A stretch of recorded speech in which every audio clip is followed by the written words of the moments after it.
Good afternoon. First of all, on behalf of the city of Montgomery, I want to thank all of you for coming here and for the work you're doing to cover all the things that have been taking place in our city. I want to thank our City Council President, C.C. Calhoun, North City Councilor Beard, Councilor Zemansky, County Commissioner Costanza. I see Sheriff Cunningham.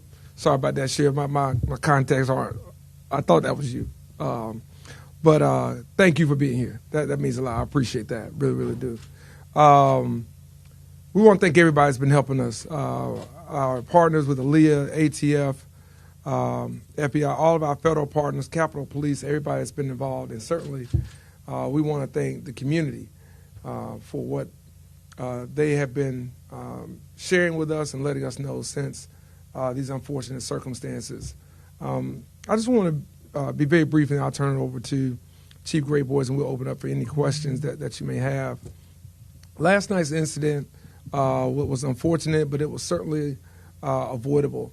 It was an incident of bad judgment, selfish behavior, and one that truly put the lives of many, many innocent people in danger. This weekend, we have had thousands of people come to our city for things like the State Fair, for things like homecomings and other football games that we've had going on, along with other events that have been going on around the city. 99.99% of people have been great. Our community partners have been great. Our law enforcement has been outstanding in covering these events and covering things in the city. Our community has been great. A lot of great fun that's been had and shared along these last several days. But unfortunately, it only took one or two bad people with bad intentions to change not only their fortunes, but the fortunes of many, many other innocent people. People who really should not have been caught in anything that took place, and something, again, that we prepared for. Talking with Chief Gray Boys leading up to this weekend, talking about coverage at the State Fair, talking about coverage at ASU's homecoming, talking about coverage at the Morehouse Tuskegee Classic, and talking about coverage in our neighborhoods for those who are just going about their day. Our law enforcement officers were not off. They were encouraged not to be off, strongly encouraged. They adhered to that. They sacrificed. They missed some ball games. They missed some birthdays because they were protecting and serving this community. And even with that, and having a couple of units within a short distance, we had something like this happen because of a disagreement and because of something that, again, we believe could have been avoided and should have been. And I want the community to be well aware that for us, this is not acceptable. We're not going to normalize this. We're going to do whatever we can, not only to arrest those responsible, we're going to do whatever we can to arrest those connected in any way who knew what may have happened or who knew what could take place. We're not going just to stop with those folks that were pulling the trigger last night. For us, it's a lot deeper than that because the impact is a lot deeper than that. The impact is beyond those who were physically injured, those who were mentally and emotionally injured, those who are working downtown, those who live downtown, those who do business and own businesses downtown. That's a problem for us. And so Chief Gray Boys and I have been in talks consistently throughout the night about this issue and this incident, and we're going to leverage all the resources and all the partnerships that we have to that. So I want us just to be very clear that this is not going to be accepted here, and we're going to look at every issue that we can. We'll look at every ordinance that we can talk to the city council about. If we find some bad actors there, we're going to talk to them about that and ask for their support, which they have already agreed to give. But we're going to look at everything that we can because this does not fit Montgomery. This is not who we are. This is not who we have been. When you have all the events going on that we had this weekend with a lot of celebration, a lot of economic impact, a lot of goodwill and support for charities, Kiwanis Club, so many other organizations that are doing good things. It is just, to me, very problematic that it only took one or two people a few seconds to do something very stupid and very dangerous that costs the lives of two people right now and may impact many, many others moving forward. And with that, I just want to say to the families, we've been praying for you since we heard about this.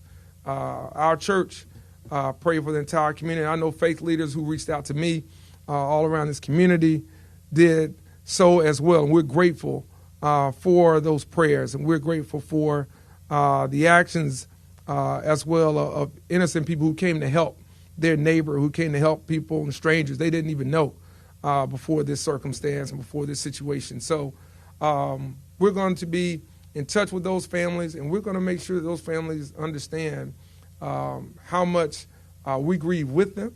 And we know that it may not be the same as someone who has lost that person who they were just talking to minutes or hours before and won't have that opportunity again. And for those that are injured and may not necessarily have the same outcome, but who will have physical and mental scars that will have to be dealt with moving forward. So we're going to talk to them, and I plan to reach out to them, specifically myself, and we're going to continue to make sure this is a top-line priority, not only for our city, but our community. And I think by looking at the leadership that we have here, again, across the city and across the county, you can tell that this is all hands on deck, and everybody's on one accord to do whatever needs to be done to make sure we bring the criminals to justice swiftly, and that we make sure justice is served severely, to send a message that this is not going to be accepted in Montgomery now or at any time moving forward. With that, I'll turn it over to Chief Grayboys to provide any facts and details, and then I'll come back and I'll take questions, and I'll close it out with some other thoughts that we want to share as well. Chief. Thank you, sir.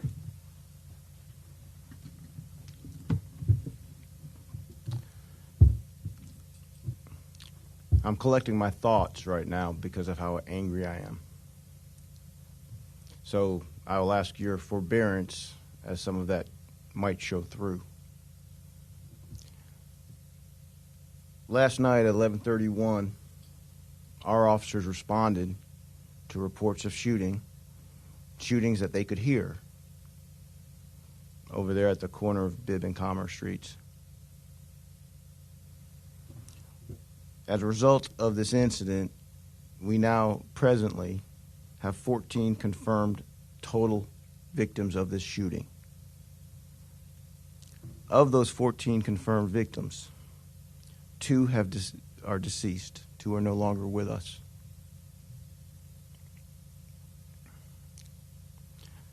"17-year-old Jeremiah Morris is unfortunately no longer with us.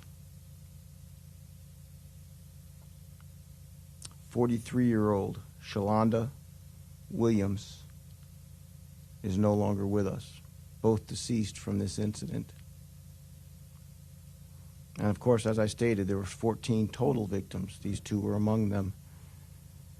So of course, my feelings of anger and my heart is out there for their families. 5 of the victims have now life-threatening injuries.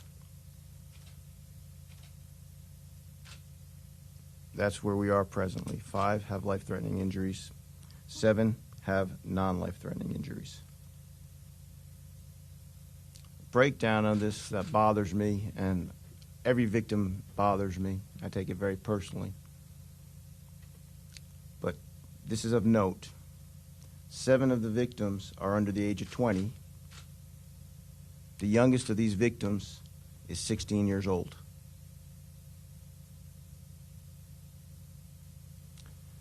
We know there are multiple calibers of ammunition used in this incident. We recovered multiple shell casings from multiple different weapons.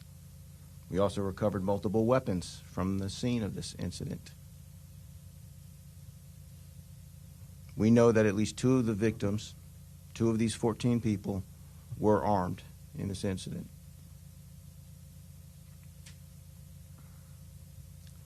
This started as a result of an individual, one of these 14, who we believe was targeted,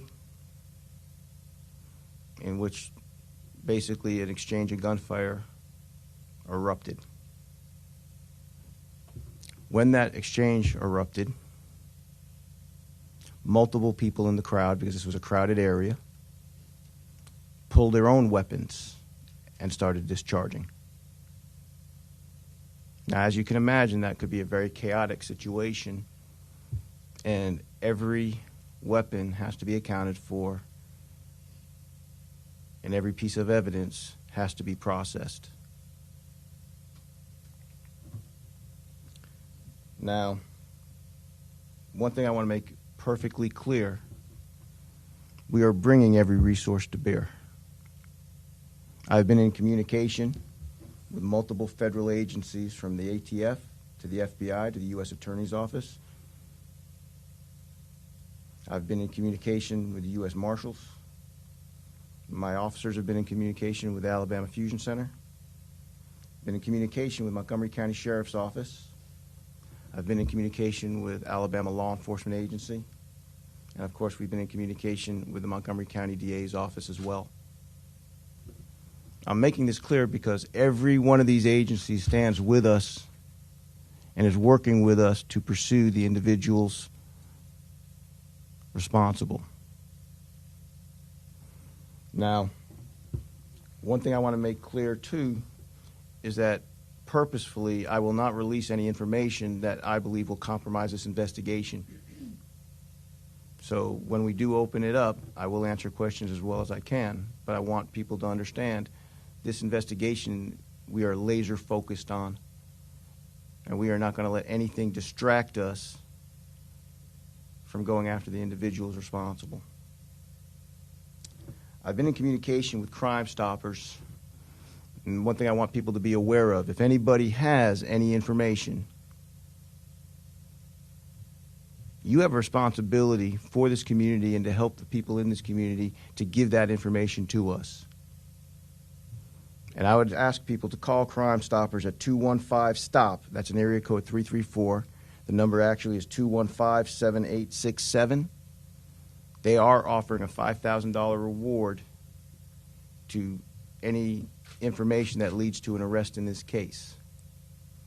Now, we have been questioning multiple individuals in relation to this case as we piece this together, because we really have to reconstruct it to know exactly what took place and to make sure that appropriate charges are brought when we make the charges.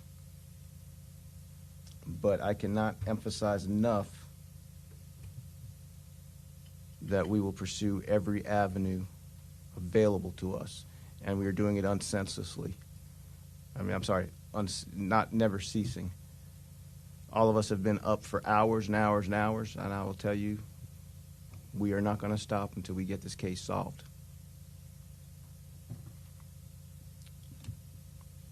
If anybody has any video information or videos they believe that they have taken that will help us in this investigation, I'm going to give you all an email address. It's spelled starcenter@montgomeryal.gov. Again, that is starcenter@montgomeryal.gov.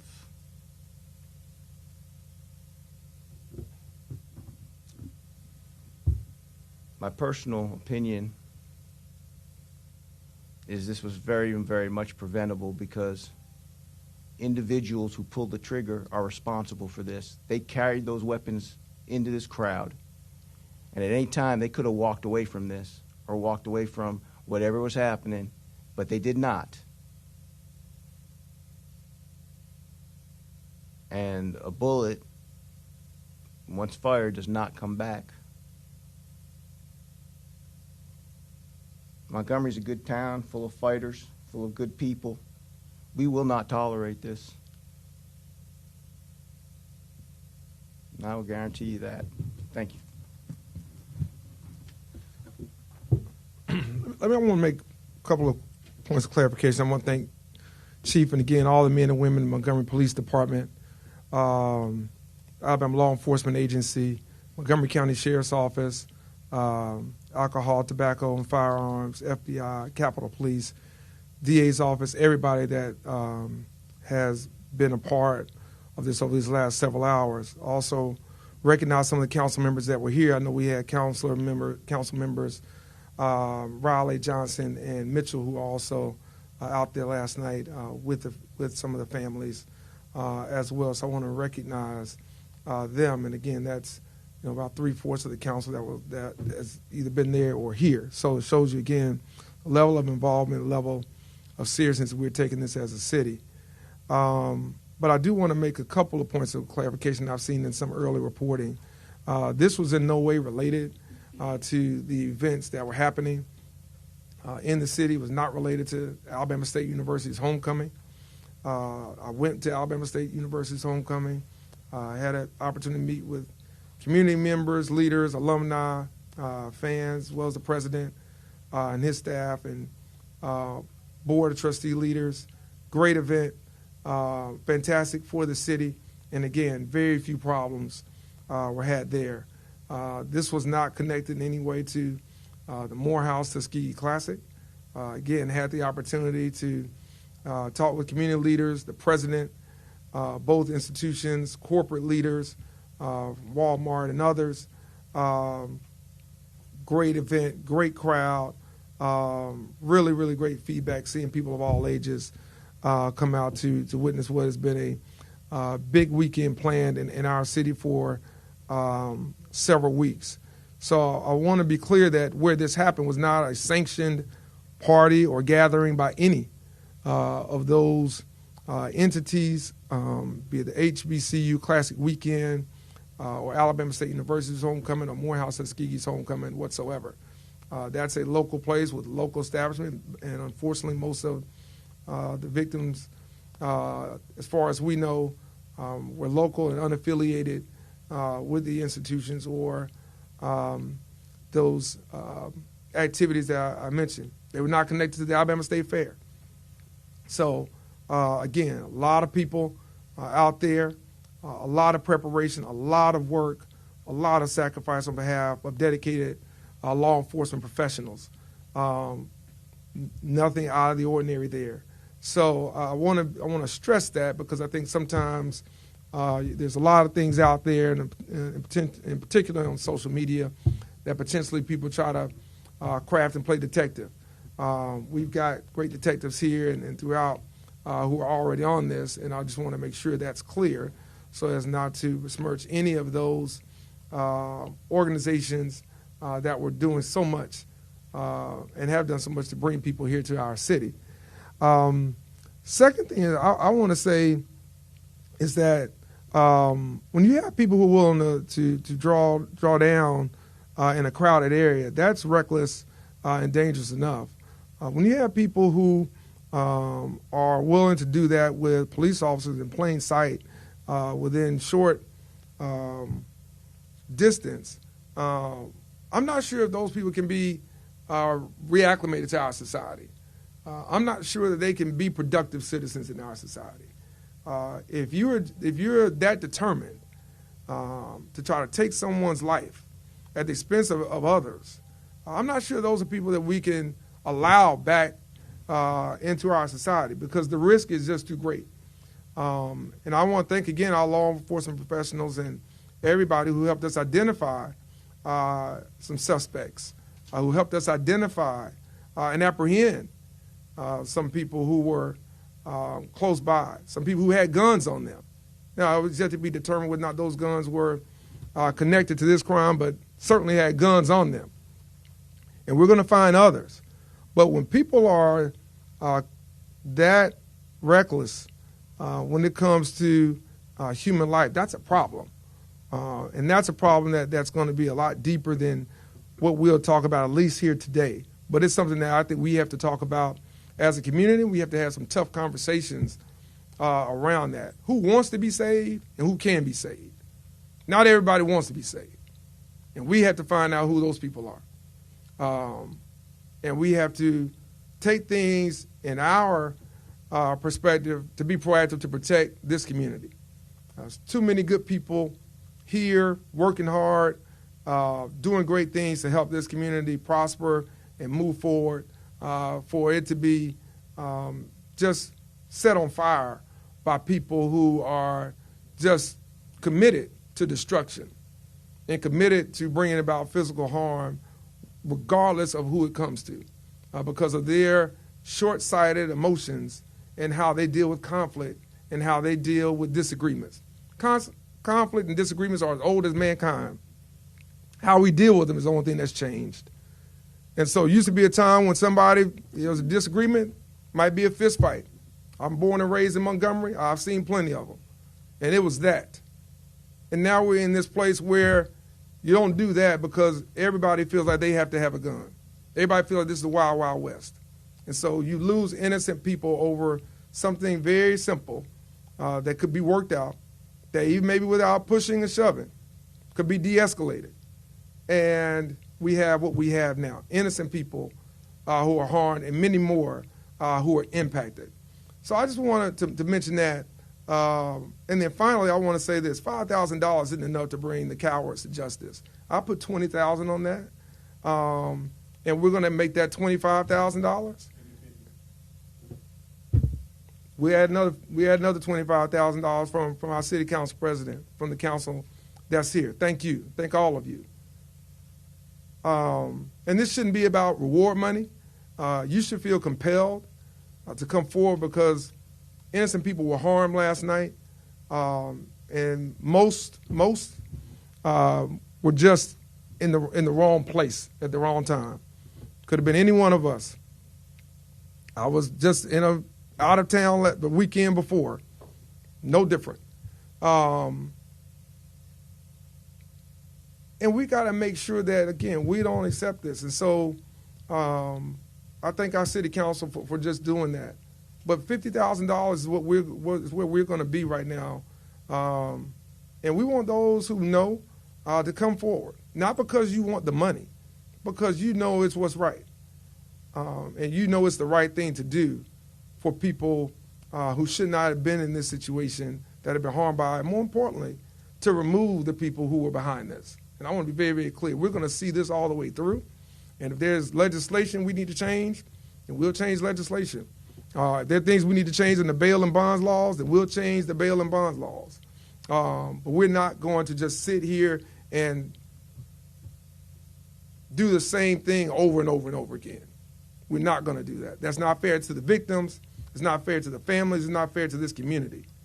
We're just not going to do that. So if we have to tighten things up, if we have to take a different position, and so be it.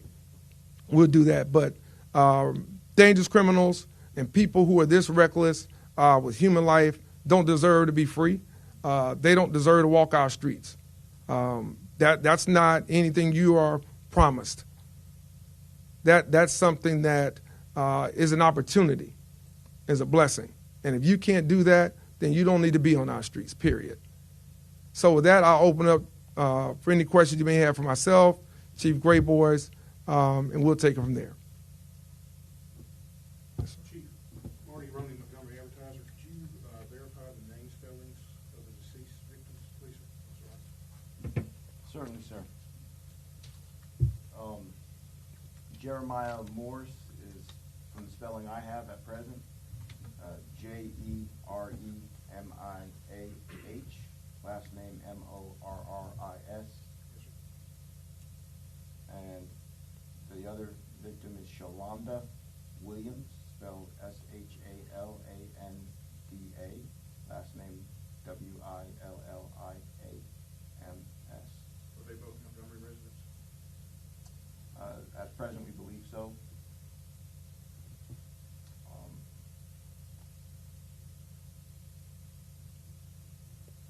All right. Any other questions?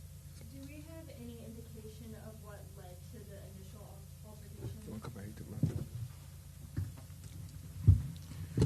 At present, we know, like I stated earlier, one individual got targeted, and then an exchange of gunfire took place. We are still investigating, you could state, the motives and the reasons behind some of that. We do have leads coming in, though, that are helping us shape that, but I can't say further than that because, like I stated before, I am not going to compromise anything because this is going to be a very complex investigation with multiple suspects when we finish it up. How many officers were working in the downtown area last night? I would have to refer to my worksheets, but I know that we had at least 5 within close proximity to this case. When you say close proximity, do you mean I'm talking within like running distance. Okay, but like I stated, I would have to check if you want an exact number, but I can talk about the folks who responded to it and how fast they did, and they were very fast on that. When the mayor said that there was an officer not 50 feet away, he was right. I'm going to ask this question with an apology beforehand because I know how hard y'all are working and how nerves are raw. But my editor told me to ask it. Does this mean downtown Montgomery is unsafe?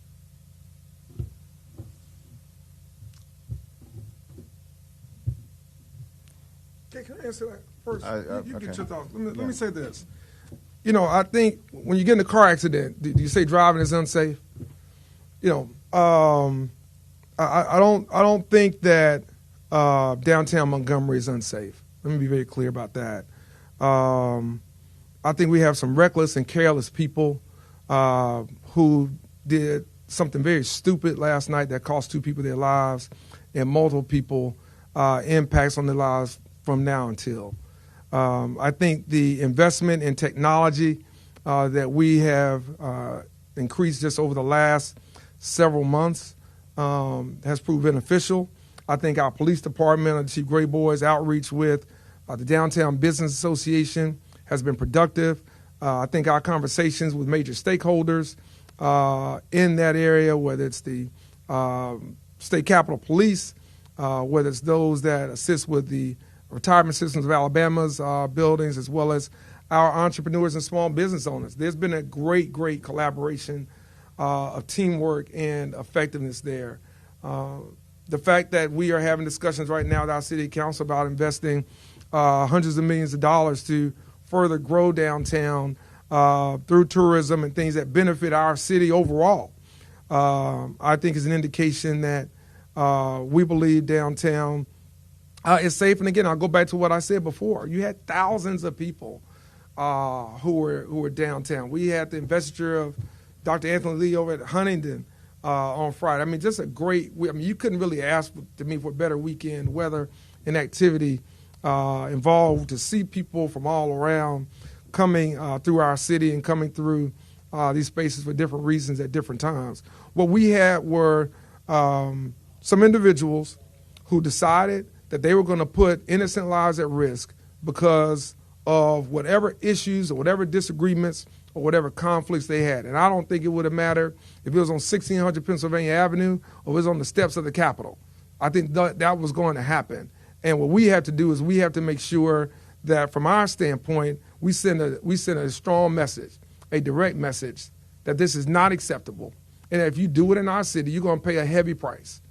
And you're going to pay a heavy price, and the public's going to be aware of it. And if it means making sure that there's a public example made of the people that are behind this, so be it. You just heard the city council match what we just said as it relates to this reward. This should not be about that, as I said a second ago. But if that's what it takes to bring these people to justice, if it takes, again, us advocating to our judges, it takes advocating to our legislature about some laws that need to be changed about repeat violent offenders, even if it's just for Montgomery County, then we'll do whatever we have to do. So I don't think that's an indication on downtown. I think it's an indication on the individuals who are responsible for this. This is not about the location. This is about the people involved. And this is about the recklessness and the decisions they made that have impacted many, many other people beyond themselves. And they have to be held accountable for that. And we're going to do everything in our power to make sure they're held accountable to it and to make sure other people understand just what that accountability costs. All right? Because if you take 2 lives here, and you impact as many as they have, again, it wouldn't matter if it was around the corner from our house. the same thing should apply. That you ought to have a level of respect and dignity for human life. That's what being in a civilized society demands. And if you can't be in a civilized society, then you don't need to be on our streets, period. And so this is not about downtown. It's about the individuals combined. Chief Grayboys and I talked about technology from drones to cameras leading up to this. And again, by and large, across the board, our partners in law enforcement, our community has responded very, very well. Couldn't be more proud of how this community embraced everything that was going on here all at one time. Men and women in Montgomery Police Department, outstanding job. All of our partners in law enforcement, outstanding.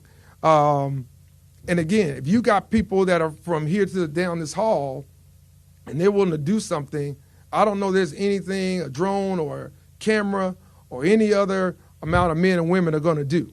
But I also think that will help us close this case very swiftly. And I think that the community's partnership and the community's interest in it will help as well. We've gotten a lot of great feedback, a lot of officer support. And those are people who don't necessarily come downtown all the time, and they don't necessarily stay out past 9 or 10 o'clock. But they know this is their community, and they have pride in their community. They want to make sure that we don't let some people disrupt and destroy some of the things that too many people have put a lot of time and effort and energy in doing. So I want to respond to that question because, again, I think it's very, very important for us to understand when we partner with our city, when we partner with our county, and our business owners and our faith leaders and grassroots leaders here, it's to serve everybody, wherever part of town that may be. And unfortunately, sometimes people with bad intentions tend to go where innocent people are, but they have to pay a price. They have to pay a heavy price, and they have to pay it swiftly. And we need to make sure that they do that at whatever the cost. And if $50,000 doesn't get it, we'll go out and we'll get some more. But we're going to find the people who are behind this, and I promise you there will be some changes. There will be some changes because this is going to be an example for some people. We're not going to keep coming back here having these press conferences because stupid people do stupid stuff that costs people's lives. We're not going to keep doing that. If they're reckless and they're dangerous, they don't need to be on the streets. They need to be somewhere where it doesn't matter what they do, what they think about themselves, because they should not have that impact on others. And so whatever that cost is, so be it. Esty? To follow up on that question, is it responsible for the city of Montgomery to continue to bring thousands of people in when, even though these weren't related, it wasn't related to anything, you still have a Ferris wheel right around the block from where this happened? Yeah. And we have low numbers of police officers that are doing the best they can. I understand that, but 5 officers, for an area that large, it seems like a low number. I mean, do we need to not bring events like this into the city until we have more officers? I'll let Chief get to the manpower issues. I'm not sure how many people are normally down there on that shift at that time. But no, I think the city of Montgomery, we can walk and chew gum at the same time. We're a city that, really has tremendous pride in what we do. And, I didn't get a chance to go out to the fair yet. I was looking forward, I am looking forward to getting out there, but I go out there every year. And the thing that I'm always impressed about from the time I was growing up here is what the Kiwanis Club does for so many people, not just in our city, but in our area. And I say that because the fair is a big part of bringing in funds and revenue. And that's a big operation that our police department and our sheriff's department and so many folks work hard on year-round. And to have that along with Alabama State University's homecoming, to have that along with, having dignitaries in town for Huntington College's presidential investiture, to have that along with the Morehouse Tuskegee Classic is something that our men and women in law enforcement are trained to do. They are committed to doing. And I think for them and our partners, there's been a great amount of collaboration with our partners in law enforcement and also the community. We've got retired law enforcement officers point out things to me and tell me different things. And it's great I've had people call and text me who are retired to talk about things they're seeing in their neighborhood, in their community, at an event. So we always have additional eyes and ears when we're doing things like this. And I think when you have the type of working relationship that's not transactional, that really is about working with our Capitol Police, our Alabama Law Enforcement Agency, that's also working with our federal partners, because we're in constant contact with them. I think it makes these type of events certainly not only possible moving forward, but I think it encourages us. The fact that, again, I know that the number you mentioned that she brought up before, these are people who, listen, this could have been much worse. These are people who have no regard for how many law enforcement officers we have. They're that type of individual.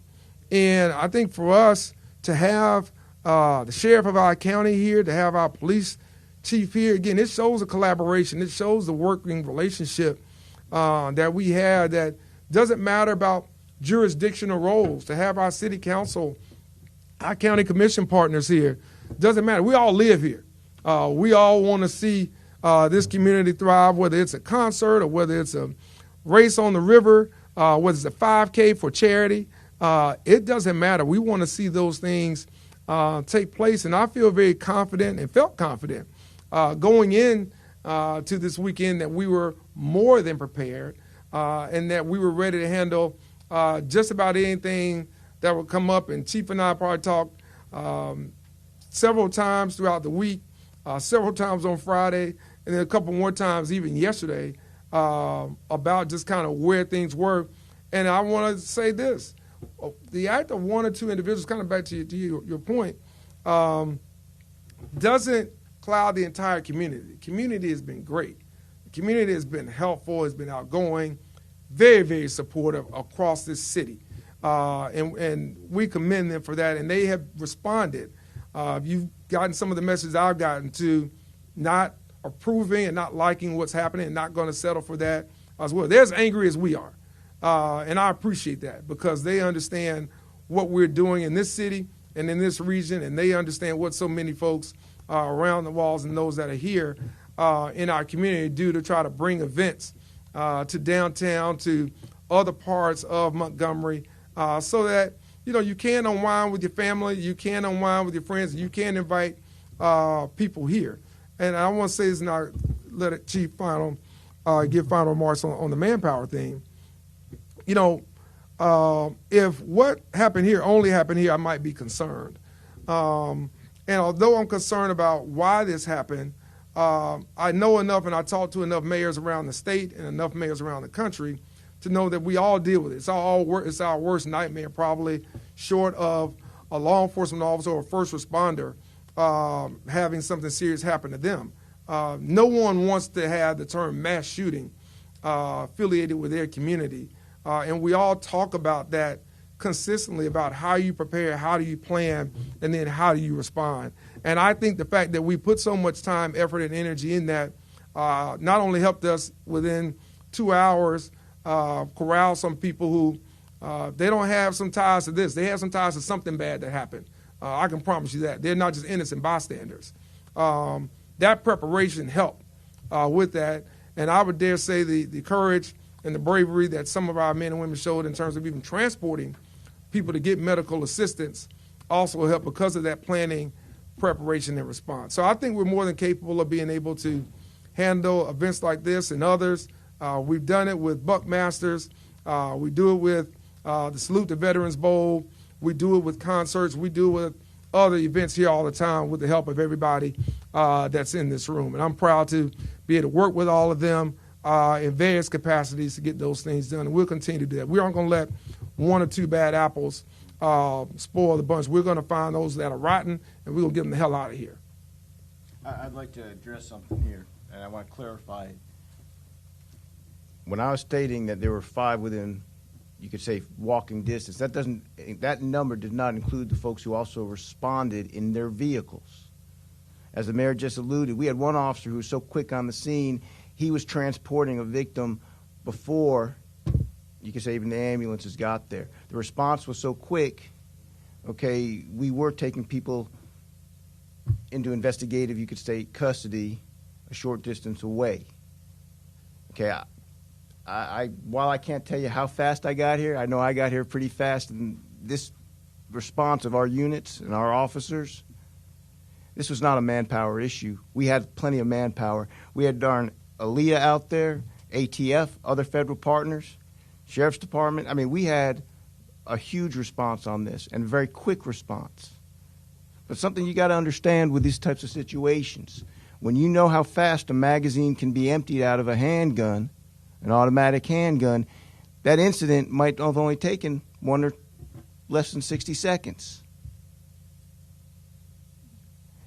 So this was an issue, and one thing I think we all have to be aware of, and I think we don't need anybody misinforming the public, this is an issue of the individuals who pull those triggers. They pull those triggers. They hurt those people. That's who's at fault in this, and that's who we're going after. And we can't let, as a community, as a police department, as law enforcement officers, we cannot let anything sway us or distract us from that purpose. Our response on this was very timely, and we brought a lot of force to bear. But when you have these many individuals get shot, and you have this type of crime scene, you have to do everything right, because you only get really one chance at that prosecution. And we are going to do everything we can. And we are thankful to all of the law enforcement partners who showed up last night, who are showing up today, and who are helping us, because we are utilizing, like I stated, every resource. And I'm proud of my detectives and the work that they are doing. I have full confidence in their abilities. And I am so thankful that we can work together as a team to go after these bad actors. But do not forget who's responsible for these shootings. And it's the people who pull those triggers, not just here, but anywhere, but that's who's responsible for this. Yeah, Mike. I'm sorry, we'll come right back. Mike. Attorney General Steve Marshall, in commenting about the shooting, he said, I don't know the exact quote, but something about he's concerned about what he called the stubborn refusal of officials in Montgomery to acknowledge there's a serious crime problem here. Mayor, do you have any response to what he said? I don't know that one could look at our record objectively and what we've done with our city council and say that there's a refusal to acknowledge crime as an issue in the city of Montgomery. I don't know a major city in the state, and I work with all the mayors in this state, that would say that crime is not an issue in their city. I think if you look at our budget, if you look at the amount of money that we have put into technology, that we have put into our first responders, that we have put into recruiting and retaining the very best and brightest in law enforcement, the type of people that we bring in, casting a wide net, bringing back part-time officers, really acclimating to Chief Grayboy's suggestions about addressing issues around manpower, talking to our sheriff about great ideas he has about cadet programs, getting people in that pipeline early, working with our community violence intervention program, funding the Office of Violence Prevention with the council's approval, working with our nonprofit leaders, faith leaders, grassroots leaders. I don't know how one could really make that statement and see what we have been doing here over the last 6 years. I think it's very easy to sit back while you're watching college football and talk about something you don't know about. If the Attorney General ever wants to talk to me about what we've been doing, I'd be more than happy to sit with him, and I'll go to him to tell him exactly what we've been doing. But I don't need anybody lecturing me about crime. I've had a gun pointed at my face, and I'll never forget. And I wasn't the mayor then. And these people last night won't ever forget what happened to them. And so, I don't need that type of sideline commentary from the state's top law enforcement official. I need solutions. And if he's willing to offer some solutions around bail and bond reform, I'm open. We've been talking about that for several years. He's willing to offer some solutions around issues around permitless carry. I'm open. We've been talking about that for several years. So, we've done more than our part. We have engaged community partners that has helped us lower crime in this city, over 26, 27%. And we want that number to be 100%. We're not complacent with that. We're not stubborn to the facts that people handle disagreements very poorly, which result in why we're here today. But to say that there's been a refusal is just a lack of awareness, lack of information or education. But I'd be more than happy to talk with him or his staff about what we've been doing and to talk about ways that we can collaborate, not only to make Montgomery safer, but to make the state of Alabama safer. Yeah, come right here. I'm sorry. Come right now. Come back to. Yes, ma'am. We spoke about the police force's new drones at a press conference recently, and we saw them up in the air last night. How are they assisting specifically in this case? Drones can be utilized so many ways, not only just for visualizing or chasing suspects if you're in a hot pursuit. They can also be utilized to map areas, and when you map areas, it helps you better locate evidence. As I stated before, we are in the process of reconstructing everything because that is what's going to lead us to a successful prosecution. So drones are utilized in so many different ways, and we were really glad to be utilizing them last night. In fact, the ones you saw were being utilized by our allies at ALEA because they had specialized things that they could do with us. So that's what I'm saying. We are working hand in hand with all of the other law enforcement agencies. So we are definitely going to utilize every resource we have on this. So thank you for your question. Yes, ma'am. Are you able to share what types of weapons were used? I know you said there were many. While I can't give you the specifics on that, I will state that the weapons all had magazine capacities. Some of them had very high capacities. When we are better able to release information that won't compromise the case, then I'd be more than happy to revisit that question. You were talking about the preparations beforehand and that you really tried to plan out. You knew there were a lot of people coming in the city.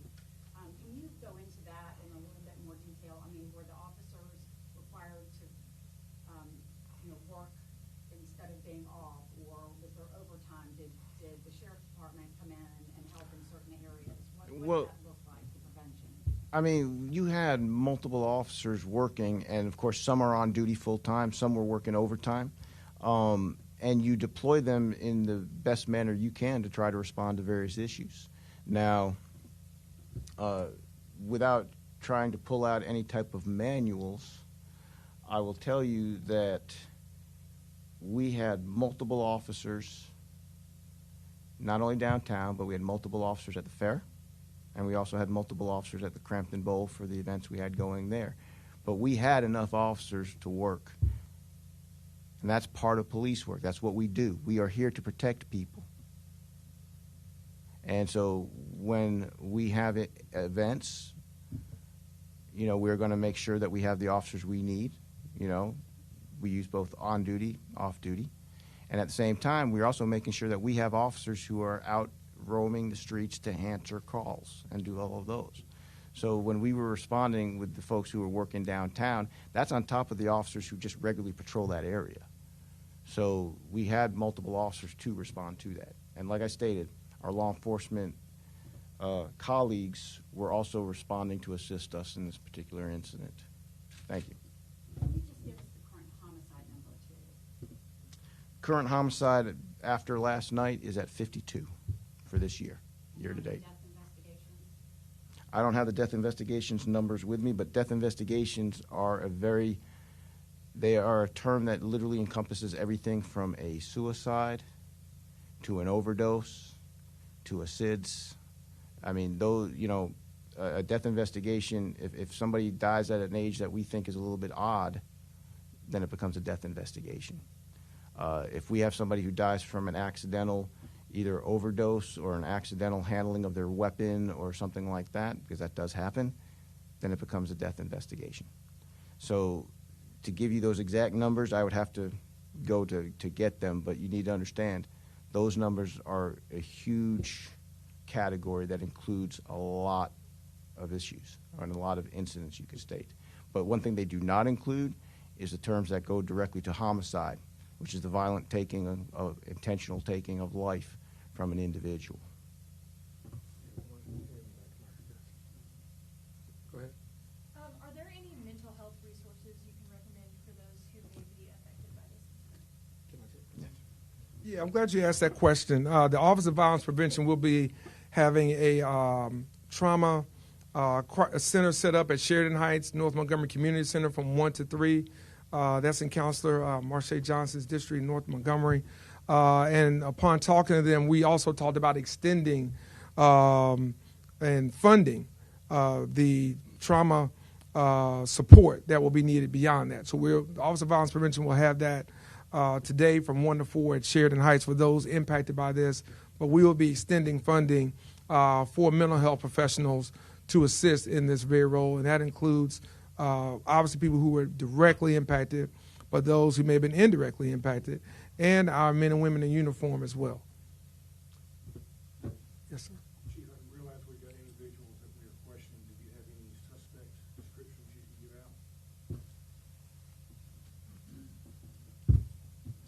out? At present, we're not giving out a suspect description because we are basically dealing with everything we have here. We are going over multiple videos. We are going over a whole bunch of information right now that we're collating and working with our partners. And that at present is all I'm going to say because, like I stated, we are not going to compromise this investigation. I know you said multiple people pulled weapons. Can you say how many of the people who were, the 14 who were shot, were bystanders? I'm not going to break that down yet because as we review all of our evidence and as we review all of the video, now just so you have an idea, I mean, the amount of video camera coverage downtown is immense. And we are pulling all of that and we're going over it with a fine-tooth comb. And that's just one portion of the video that we're going over. If you noticed earlier, I gave out the address of starcenter@montgomeryal.gov because we are also getting video footage from various individuals who were out there last night. We're also basically working with our partners to scour the internet for people who have posted and put things on there. So, I mean, there's all sorts of things that we are doing, and there's a lot of information that we are having to collate. When you have an event with 14 total casualties like this, you have a lot of information to go over, and sometimes it takes a lot of effort, manpower, and sometimes time to get it all put together so you can make the proper charges against the proper people. You said casualties, you mean victims, right? Yes, it's 14 victims. Yes, and I think this is going to be our last two, and then we'll wrap up. I think I saw your hand. I want to be sure. I know I saw yours. So nationally, there have been cities where the president has wanted to bring the National Guard in. Is this a case? Do you feel like that this would be warranted because of the situations that keep coming up in the city? Well, I don't think we've had situations that keep coming up in the city. Again, I said our crime is down across the board. When you look at our overall numbers, we want to continue to see the homicide number reduced. That's the one that the chief and I probably go back and forth on day in and day out. As we were talking about last night in the middle of the street, you know, how do you prevent these homicides when so many of them, obviously not in this case, are issues where people know one another, have some interactions with one another. Our men and women and our community members are doing a great job at helping us with conflict resolution and de-escalation of issues. I hate to say this, but we probably talk about this issue more than any other. I mean, it probably dominates the conversations that we have as elected officials. I mean, probably more than schools, healthcare, jobs. I mean, you know, we're talking paving roads. I mean, we're talking about this all of the time. So, you know, I think for us, you know, it's important to recognize that the stats aren't just the stats when we want them to be. The stats are, the data is the data. And the data says that our numbers are going down, our non-fatal shootings have been going down, our robberies and Part 1 crimes going down. So overall, we've been doing well as a community. I think that's very, very important to clear up. I don't just pick and choose the numbers that I like. I'm an analytical person. I want whatever the numbers say they are, good, bad, and different. But the homicide numbers are troubling because we have not seen, probably since the second quarter, that type of reduction that we've been seeing across the board. But then when you drill down into the circumstances after the arrest and you start getting some of the preliminary evidence, the stories start to change. The stories start to kind of become a little bit clearer and why things happen. Justifiable? No, I don't think a homicide is ever justifiable. But we start to understand a little bit more that overwhelmingly more of these things, most of these things are not random. It's not like somebody trying to, you know, break in your car or whatever to steal your phone. And we've seen those numbers go down. So our men and women in Montgomery Police Department have been doing a fantastic job, again, working along with the sheriff and all of our partners, Sheriff's Department and all of our partners in doing this. Our citizens are doing a great job with their Ring doorbells and other video that they have from their homes helps us tremendously. People giving us tips in the neighborhood helps us tremendously. And they've been active. Our neighborhood associations, helpful, really, really across the board. So I think it's important not to conflate the two. As it relates to, you know, conversations about militarizing our streets, I'm fervently against that 100%. That's not the place for our National Guard. We have men and women, you know, who serve in that National Guard, who work with the city, work at the city. That's not the place for it. The place is with local law enforcement who understand what to do and when to do it and how to do it. And we believe that obviously what we've been doing has been working. There's certainly more work to do, and that's why we invested more money in this recent budget for increased technology, for other crime initiatives. If you saw downtown, we had barricades and other things. That's a change. We're adapting to where we are right now, whether it's somebody who wants to get on the sidewalk as a lone wolf and drive down a sidewalk and try to kill people there, or if it's somebody who wants to pull a gun in a crowded area. We're adapting and trying to be preventative in what we do. But I don't think the answer to our challenges is the National Guard. I don't think that's the best use of our federal manpower, of those men and women who serve in the National Guard, who we respect a lot and we work with quite a bit with the city of Montgomery. I think our law enforcement professionals can handle that, along with our community leaders and other initiatives we have going that are already showing progress in that area. So I think those things are very important to distinguish between what perception may be out there and what narrative some may want to drive versus what the data shows, and then how we deal with things as it relates to making our city safer and making it better for each and every person who lives and works and visits here. I think I saw one other question. I'll let you all get back to it. Yes, ma'am. Injured, is it just 12 people with a gunshot wound, or does that also encapsulate the people who were injured, you know, in the chaos that ensued afterwards? The 14 confirmed people who were shot were shot. Now, as I broke down earlier, we have 2 who are deceased and then 12 who are injured, who of course, some with life-threatening and some with non-life-threatening injuries. Yep. All right. Well, listen, thank you all so much for your time and your work on this. We'll continue to keep you updated. Please let us know.